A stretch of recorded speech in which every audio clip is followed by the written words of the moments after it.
Welcome back. It is Saturday, December 3rd in the NBA. My three favorite picks are on the way. Let's recap yesterday. Another winning day, but it was about as roller coaster of a day as you could imagine. Kristaps Porzingis under 35.5 PRAs, cash is on the hook. I didn't even think it had a chance as he had 35 with about 4 minutes left in the fourth quarter. He goes under. Klay Thompson, you didn't have to worry about him. He easily hits his over. Zion Williamson, our added play of the day, also hits his over. The Boston Celtics, Miami Heat under.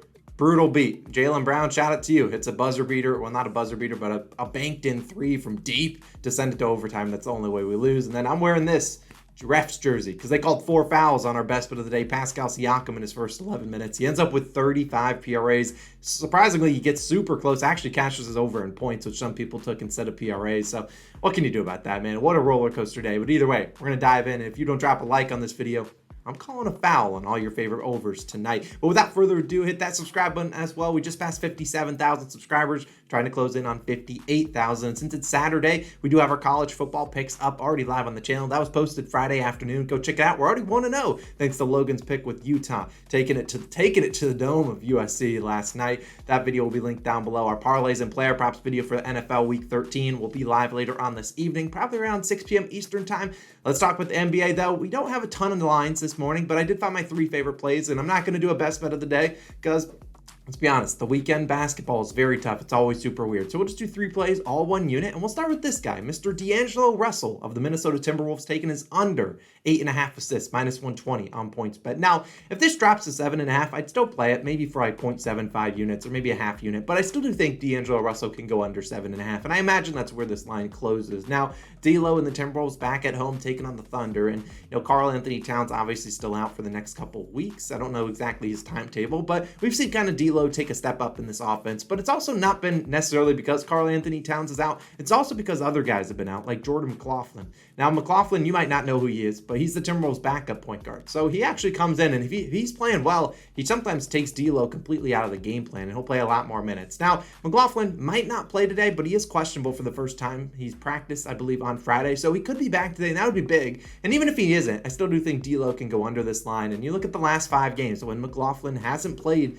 we've seen Russell have 12, 10, 6, 5, and 10 assists. So he either gets 10 plus assists or he doesn't really come too close to the line. And over those 5 games, he's averaged 14 assist chances. So 14 assist chances, still pretty good, but if he's still getting 14 assist chances, he has to cash in 9 of those 14. That's a pretty high conversion rate. Now, this season, I just think the 8.5 is just a little bit too high, and I know Oklahoma City doesn't play much defense, but bad defense doesn't necessarily mean a ton of assists. In fact, the Thunder are giving up like the 13th fewest assists in the league. Sometimes it means just everyone can go get their buckets whenever they want. So D'Lo could have a big game scoring, but just might not get a lot of assists, and we've seen D'Lo go under in both games versus the Thunder this year with 2 and 6 assists. The 2 would be music to my ears. I'd love if he doesn't even get near it, but he hasn't gotten really near this line in pretty much all the games this season. I mean, he's averaging just 6.7 assists per game, under this in 17 of 22 games. And since arriving in Minnesota, he's under 8.5 assists in 5 of 7 games against the OKC Thunder. I think the 2 games he went over, he had like 12 assists. Like, if he wants to go out there and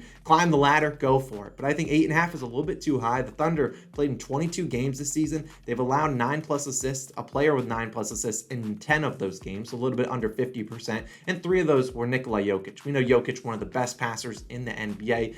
I just think this line's a little bit too high. Jokic is not D'Angelo Russell. D'Angelo Russell is not Nikola Jokic. So I just think it's the line a little bit too high. I think the line would be more fair if it was like 6.5, but way juiced on the over, like minus 150 or 60. Wouldn't surprise me if we saw him get 7 assists today. I just think asking him to get 9, especially if McLaughlin does play, a little bit too high. Give me him as my first pick of the day. Just 1 unit, not tracking it towards the best bet. Now, let's get into our favorite spread or game pick of this day.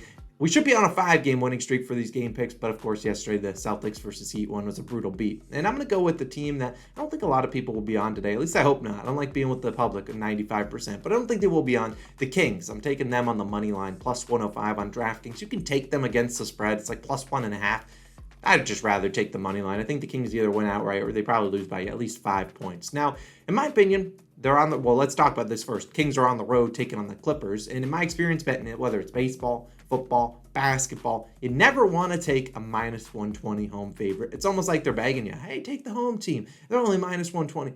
I swear they lose more often than not, especially in baseball. And honestly, Paul George and Kawhi Leonard could be back today, and I welcome them to return. I think if they return, we'll see a lot more people on the Clippers, and that's just not how betting the NBA works. I mean, those guys are going to be rusty, and this is still a Clippers team down their best bench scorer, Norm Powell, down Luke Kennard as well. And the Kings are coming off, they had a 7-game win streak, then they lost 3 in a row, but they snapped that losing streak against the Pacers last game. This is a Kings team that can fill it up. This is a Clippers team that's really struggled offensively, 28th in offensive rating, but they are a pretty decent defensive team, like 5th. But the Kings, they're an underdog today, and I'm just going to say they're against the spread stats. Technically, we aren't taking the Kings against the spread, but it's plus 1.5, so it's going to be tough for them to lose by just 1 point on the dot. The Kings, an NBA best 13-7 against the spread this season, but they also love being an underdog. 8-4 against the spread as an underdog, 4-2 against the spread as a road underdog.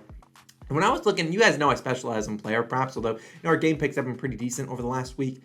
I looked at these lines, and De'Aaron Fox's of the Kings, his line went up for points, and this man hasn't even sniffed his line in the last 4 or 5 games. Sabonis' PRA line still sitting at 36.5. That man hasn't hit that in 8 straight games. So would it surprise me if we see Fox and Sabonis play pretty well, just given how their props are kind of moving? No, not at all. And I think that they play well. They should be able to beat the Clippers. Just like the Sacramento Kings, got a little bit more youth in their step, like the Kings on the road. I know a lot of people might not like the Kings, but I think they can take down the Clippers today. I think the Kings are a pretty solid team. Take me on the money line, plus 105, a little bit over plus money. Give it to me. And if you want to wait until Kawhi Leonard and Paul George are in, you might get better value on it. But either way, I'll just track it at plus 105, which is what it is this morning. Let's talk about my final player prop of the day. No added plays, and we'll talk about our COS All-Stars. Going with Julius Randle of the New York Knicks, taking his over 11.5 rebounds plus assists, minus 125 on FanDuel. Now, for starters, this is an early tip-off, 12:30 p.m. Eastern time, so might already be live by the time you're watching this video, and if it is, hopefully Mr. Randle's treating us nicely. But either way, if it does go up to 12.5, I do want to talk about it. If it goes to 12.5, you can either take a same-game parlay, where it's like you take 8 rebounds and 2 assists, or you just take his rebounds line. I'd also like his assist line. I don't like taking a lot of rebounds plus assist lines, just because I know some people can't play them, but there's also a realistic possibility that Randle gets 10 rebounds and gets no assists and cashes the rebounds line and doesn't cash any of his other lines. So let's at least talk about Randle, and you can make your judgment with which you want to take. Now let's talk with the Knicks. They're at home taking on Luka Doncic and the Dallas Mavericks, and like I said, it's an early start, so make sure you get this one in. And you look at Randle on the year, averaging 8.6 rebounds per game, 3.5 assists per game. So 12.1 rebounds plus assists, basically average. If he gets 12, he'll hit this over, but I'd like him to get 13 so that everyone cashes out. But I also like this matchup for him because Luka Doncic, we know, he's going to have the ball in his hands a good amount.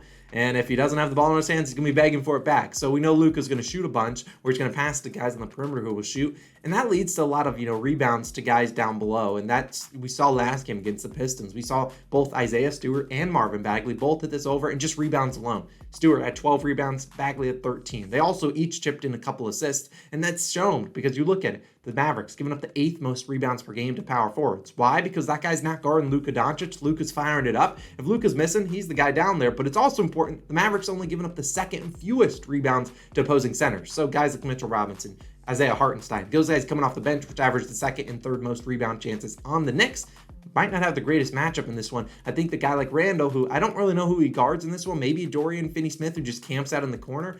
Julius Randle should just be camping out there in the paint. He's going to be having RJ Barrett likely gets the Luka Doncic assignment. Jalen Brunson doesn't grab a lot of rebounds. And so I think we're going to see Randle have a pretty good game. And he has a great track record against Luka Doncic. In 10 career games versus Luka, he's averaged 9.9 rebounds per game, 4.8 assists per game, so 14.7 rebounds plus assists. He's over this in 9 of 10 games against Luka and 8 straight games.